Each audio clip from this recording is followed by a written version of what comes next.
Little House on the Prairie. Fever and Auge, Part 2. An arm lifted under her shoulders, and a black hand held a cup to her mouth. Laura swallowed a bitter swallow and tried to turn her head away, but the cup followed her mouth. The mellow, deep voice said again, "Drink it. It will make you well." So Laura swallowed the whole bitter dose. When she woke up, a fat woman was stirring the fire. Laura looked at her carefully, and she was not black. She was tanned like Ma. "I want a drink of water, please," Laura said. The fat woman brought it at once. The good, cold water made Laura feel better. She looked at Mary asleep beside her. She looked at Pa and Ma asleep in the big bed. Jack lay half asleep on the floor. Laura looked again at the fat woman and asked, "Who are you?" "I'm Mrs. Scott," the woman said, smiling. "There now, you feel better, don't you?" "Yes, thank you," Laura said politely. The fat woman brought her a cup of hot prairie chicken broth. "Drink it all up like a good child," she said. Laura drank every drop of the good broth. "Now go to sleep," said Mrs. Scott. "I'm here to take care of everything till you're all well." Next morning, Laura felt so much better that she wanted to get up, but Mrs. Scott said she must stay in bed until the doctor came. She lay and watched Mrs. Scott tidy the house and give medicine to Pa and Ma and Mary. Then it was Laura's turn. She opened her mouth, and Mrs. Scott poured a dreadful bitterness out of a small folded paper onto Laura's tongue. Laura drank water and swallowed and drank again. She could swallow the powder, but she couldn't swallow the bitterness. Then the doctor came, and he was the black man. Laura had never seen a black man before, and she could not take her eyes off Dr. Tan. He was so very black. She would have been afraid of him if she had not liked him so much. He smiled at her with all of his white teeth. He talked with Pa and Ma and laughed a rolling, jolly laugh. They all wanted him to stay longer, but he had to hurry away. Mrs. Scott said that all the settlers, up and down the creek, had fever and ague. There were not enough well people to take care of the sick, and she had been going from house to house, working night and day. "It's a wonder you ever lived through," she said. "All of you down at once." What might have happened if Dr. Tan hadn't found them, she didn't know. Dr. Tan was a doctor with the Indians. He was on his way north to Independence when he came to Pa's house. It was a strange thing that Jack, who hated strangers, had never let one come near the house until Pa or Ma told him to, had gone to meet Mr. Tan and begged him to come in. "And here you are, we're more dead than alive," Mrs. Scott said. Dr. Tan had stayed with them a day and a night before Mrs. Scott came. Now he was doctoring all the sick settlers. Mrs. Scott said that all this sickness came from eating watermelons. She said, "I've said 100 times, if I have once, that watermelons—" What's that?" Pa exclaimed. "Who's got watermelons?" Mrs. Scott said that one of the settlers had planted watermelons in the creek bottoms, and every soul who had eaten one of those melons was down sick that very minute. She said she had warned them. But no, she said, there was no arguing with them.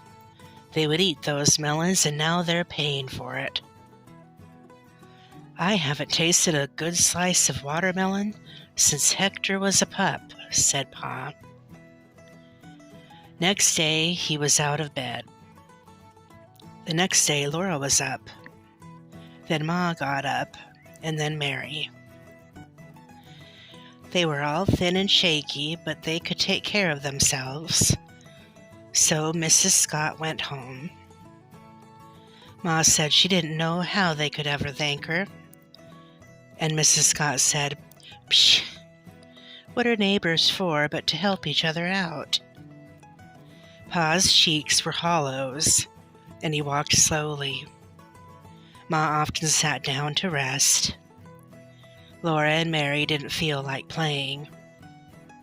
Every morning they all took those bitter powders, but Ma still smiled her lovely smile, and Pa whistled cheerfully.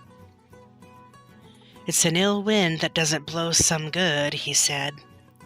He wasn't able to work, so he could make a rocking chair for Ma. He brought some slender willows from the creek bottoms, and he made the chair in the house. He could stop any time to put wood on the fire or lift a kettle for Ma. First, he made 4 stout legs and braced them firmly with cross pieces. Then he cut thin strips of the tough willow skin just under the bark. He wove these strips back and forth, under and over, till they made a seat for the chair. He split a long, straight sapling down the middle. He pegged one end of half of it to the side of the seat, and curved it up and over and down, and pegged the other end to the other side of the seat. That made a high, curved back to the chair. He braced it firmly, and then he wove the thin willow strips across and up and down, under and over each other, till they filled in the chair back. With the other half of the split sapling, Pa made arms for the chair. He curved them from the front of the seat to the chair back, and he filled them in with woven strips. Last of all, he split a larger willow, which had grown in a curve. He turned the chair upside down, and he pegged the curved pieces to its legs to make the rockers, and the chair was done. Then they made a celebration. Ma took off her apron and smoothed her smooth brown hair. She pinned her gold pin in the front of her collar. Mary tied the strings of beads around Carrie's neck. Pa and Laura put Mary's pillow on the chair seat and set Laura's pillow against its back. Over the pillows, Pa spread the quilt from the little bed. Then he took Ma's hand and led her to the chair, and he put baby Carrie in her arms. Ma leaned back into the softness. Her thin cheeks flushed, and her eyes sparkled with tears, but her smile was beautiful. The chair rocked her gently, and she said, "Oh, Charles, I haven't been so comfortable since I don't know when." Then Pa took his fiddle, and he played and sang to Ma in the firelight. Ma rocked, and baby Carrie went to sleep, and Mary and Laura sat on their bench and were happy. The very next day, without saying where he was going, Pa rode away on Patty. Ma wondered and wondered where he had gone. And when Pa came back, he was balancing a watermelon in front of him on the saddle. He could hardly carry it into the house. He let it fall on the floor and dropped down beside it. "I thought I'd never get it here," he said. "It must weigh 40 pounds, and I'm as weak as water. Hand me the butcher knife." "But Charles," Ma said, "you mustn't. Mrs. Scott said." Pa laughed his big peeling laugh again. "But that's not reasonable," he said. This is a good melon. Why should it have fever and ague? Everybody knows that fever and ague comes from breathing the night air. This watermelon grew in the night air, said Ma. Nonsense, Pa said. Give me the butcher knife. I'd eat this melon if I knew it would give me chills and fever. I do believe you would, said Ma, handing him the knife. It went into the melon with a luscious sound. The green rind split open, and there was the bright red inside, flecked with black seeds. The red heart actually looked frosty. Nothing had ever been so tempting as that watermelon on that hot day. Ma would not taste it. She would not let Laura and Mary eat one bite. But Pa ate slice after slice after slice, until at last he sighed and said the cow could have the rest of it. Next day he had a little chill and a little fever.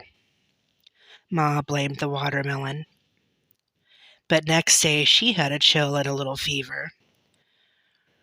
So they did not know what could have caused their fever and ague. No one knew in those days that fever and ague was malaria, and that some mosquitoes give it to people when they bite them.